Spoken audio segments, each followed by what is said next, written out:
મૂળ મુદ્દો એમ છે કે માણસને બચાવવાની દવા નથી, મારવાનું માલ જોઈએ એટલો મળે છે, ડ્રગ્સ મળે છે, દારૂ મળે છે, રોયલ સ્ટેગ મળે છે. અને ભાવનગરના કલેક્ટર તો કેટલા મહાન છે, હું એને ધન્યવાદ કહીશ કે એને કમસે કમ એટલું તો કીધું કે રોયલ સ્ટેગ નો પીતા બીજો માલ હોય તો ઉપાડી લેજો. રોયલ સ્ટેગમાં હમણાં લોચા વાળું કલેક્ટરે કીધું માણસને મારવાની દવા જેટલી જોઈએ એટલી અહીંયા આખા સરકારમાં ઉપલબ્ધ છે. જીવ બચાવવાની ટીકડી 4-4 દિવસથી ભાવનગરમાં ન મળે. એટલે આ અમાનવીયતાનું શ્રેષ્ઠ ઉદાહરણ છે. ભાવનગર કલેક્ટર છે મનીષ બંસલ કાલે પ્રેસ કોન્ફરન્સ બોલાવી, પત્રકારે પૂછ્યું હતું અને લઠ્ઠાકાંડ કહેવાય કે શું કહેવાય, ત્યારે તેણે કીધું ઝેરી દારૂ કહેવાય. ત્યારે અમારા દ્વારા પણ પૂછ્યું હતું લઠ્ઠાકાંડની વ્યાખ્યામાં શા માટે ન આવે, ત્યારે તેમણે કીધું એ અત્યારે મારો પ્રશ્ન નથી અથવા તો જવાબ દેવાનું ટાળ્યું હતું. હવે આ કલેક્ટર, એસપી આ બધાય પોતાના પ્રમોશન અને હારી મલાઈદાર જગ્યાએ પોસ્ટિંગના ચક્કરમાં ભાન ભૂલેલા માણસો છે. એના વિશે શું કહેવાનું? આપણી નજર સામે માણસ મરે છે અને આપણે કલેક્ટર કે એસપી તરીકે લઠ્ઠાકાંડ કહેવાય કે દેશી દારૂ કહેવાય કે વિદેશી, ભાઈ કાયદાની વ્યાખ્યા મેલો, અમે વકીલ છીએ, જરાક માણસની ભાષા બોલો કે આને મોત કહેવાય કે કમોત કહેવાય કે બેમોત કહેવાય એ તો બોલો. લઠ્ઠાકાંડ ના કહેવાય, કેમિકલ વાળો દારૂ કહેવાય. શબ્દ ચાલાકી કરોમાં ભગવાનના ઘરે આ નહીં હાલે. અને શબ્દ ચાલાકી અમારા વકીલથી વિશેષ કોઈ નથી જાણતું. જરાક ભગવાનથી ડરે એટલી અમે તો લાગણી રાખીએ છીએ કે સરકારમાં તો શરમ નથી પણ એસપી કલેક્ટરમાં તો હોવી જોઈએ કે એમાંય નહીં હોય.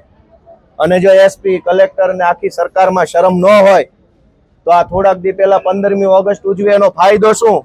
જો અંગ્રેજો જેવું જ વર્તન તમારે કરવાનું હોય તો અમારે ક્યાં આઝાદી જ આવી? હજુ આમાં ગોપાલભાઈ, ખાસ કરીને આજે ઇંગ્લિશ દારૂ ડુપ્લિકેટ બનાવવામાં આવી રહ્યું હતું. ઉજ્જૈનથી નરેન્દ્ર યાદવ નામના વ્યક્તિને છે તે બોલાવવામાં આવ્યો હતો. સૌ પ્રથમ મોત છે, 17 તારીખે તે બીમાર પડે છે, 18 તારીખે તેનું મોત થઈ જાય છે. ભાવનગર પોલીસ દ્વારા તેનું પીએમ કરાવવામાં નથી એવું ને તેની ડેડ બોડી છે તે પીએમ કરાવ્યા વગર મોકલી આપવામાં આવી હતી મધ્યપ્રદેશ.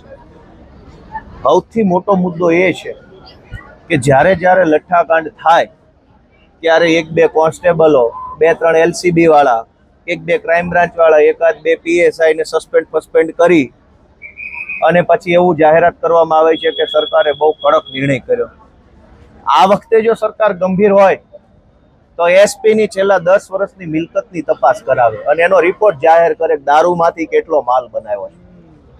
એલસીબી ના છેલ્લા 10 વર્ષના પીઆઈ જે ભાવનગરમાં રહી ગયા એની મિલકતનું લિસ્ટ સરકાર જાહેર કરે કે ભાવનગર એલસીબી માં છેલ્લા 10 વર્ષમાં આટલા પીઆઈએ લોકોને મોતના મોઢામાં ધકેલીને આટલો માલ બનાવ્યો છે. લિસ્ટ જાહેર કરો તો ખબર પડે.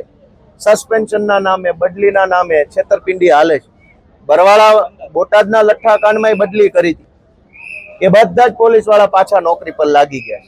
એએસપી લાગી ગયા અને પીઆઈ લાગી ગયા. અહીંના લાગી જવાના. બુટલેગરોને માટે આટલી બધી પોઝિટિવ સરકાર કેમ છે?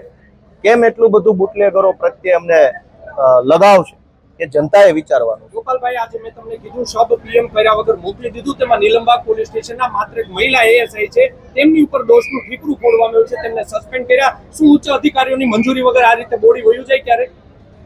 હું એટલું જ કહેવા માંગુ છું કે ભગવાન ક્યારેક અમને એવા આશીર્વાદ આપે ને અમારી સરકાર બનાવે તો ખાલી મરેલાનું નહીં, જીવતે જીવ જેના આત્મા મરી ગયા છે ને એનું પોસ્ટમોર્ટમ અમારી સરકાર કરાવશે કે આનો આત્મા ક્યારે મર્યો અને મર્યા પછી શું કર્યું. અમે બધું જાણીએ છીએ. સરકારી ખુરશી પર બેસીને કેવા અધમ કામ કરે છે, કેવા કાળા કામ કરે છે, કયા ઓફિસરો કેવી દલાલી કરે અમે જાણીએ છીએ. પણ હું ભગવાનને 2 હાથ જોડીને ખરા હૃદયથી પ્રાર્થના કરું છું, એકવાર અમને તે આ મરી ગયેલા આત્મા વાળા હરતા ફરતી લાશું છે એનું પોસ્ટમોર્ટમ કરવાની તક આપે તો અમે કરશું કે આ લોકોએ સમાજનું કેટલો લોહી ચૂસ્યું. Thank you.